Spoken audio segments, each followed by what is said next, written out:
You probably wouldn't know it, but Gaza is rich, gas rich, at least 1.4 trillion cubic feet rich, to be precise. But there's a catch.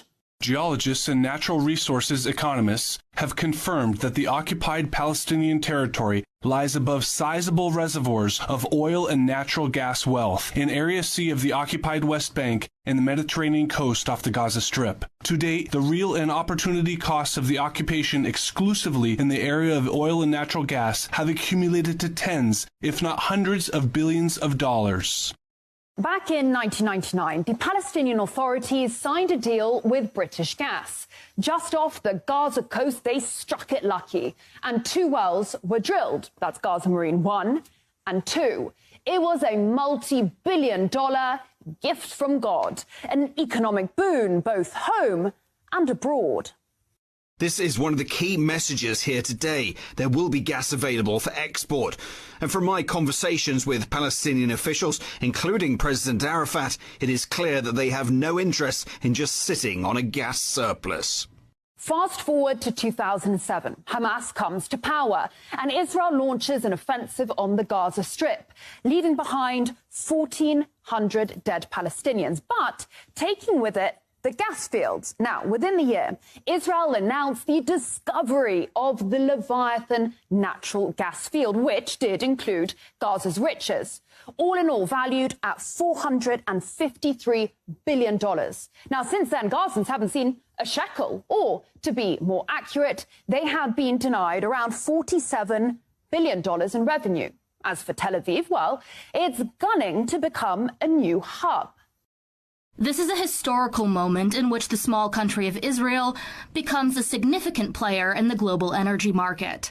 The Memorandum of Understanding will enable Israel, for the first time, to export Israeli natural gas to Europe.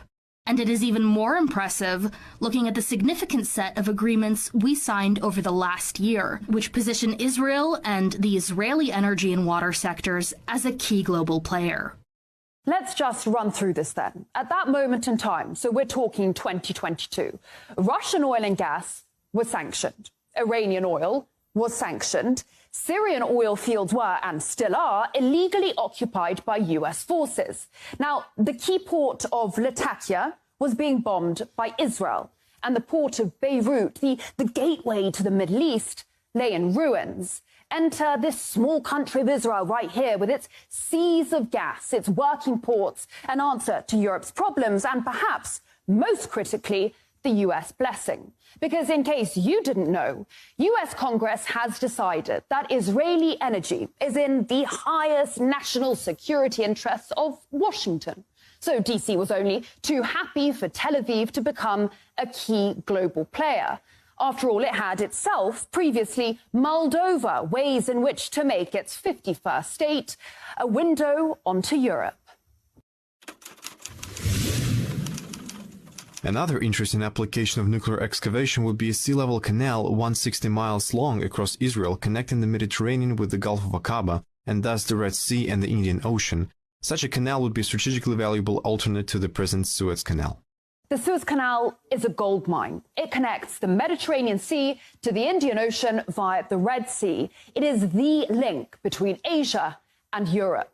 Every day, almost 3 million barrels of oil, 8% of global LNG, 50 ships, $9 billion worth of cargo, 12% of global trade all pass along this right here single canal. Remember in 2021 how a container ship ran aground in the Suez? Global trade was brought to its knees. The alternative route via the Cape of Good Hope adds around 9 days and 7,000 kilometers to the journey. There is no replacement for the Suez Canal, except perhaps for the Ben Gurion Canal.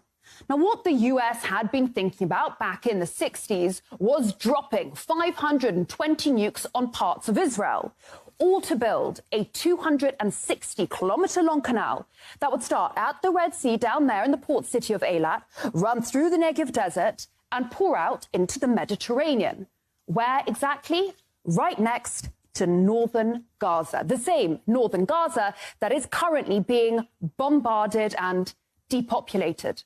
Egypt and its money-making Suez Canal would just be sidelined.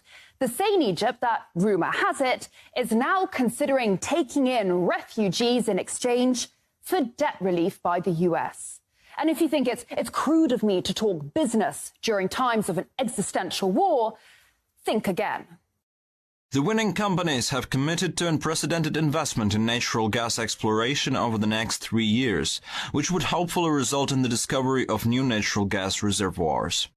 In recent weeks, Tel Aviv has handed out 12 new licenses to 6 companies, on top of the plan to tap more of the Gaza marine resources.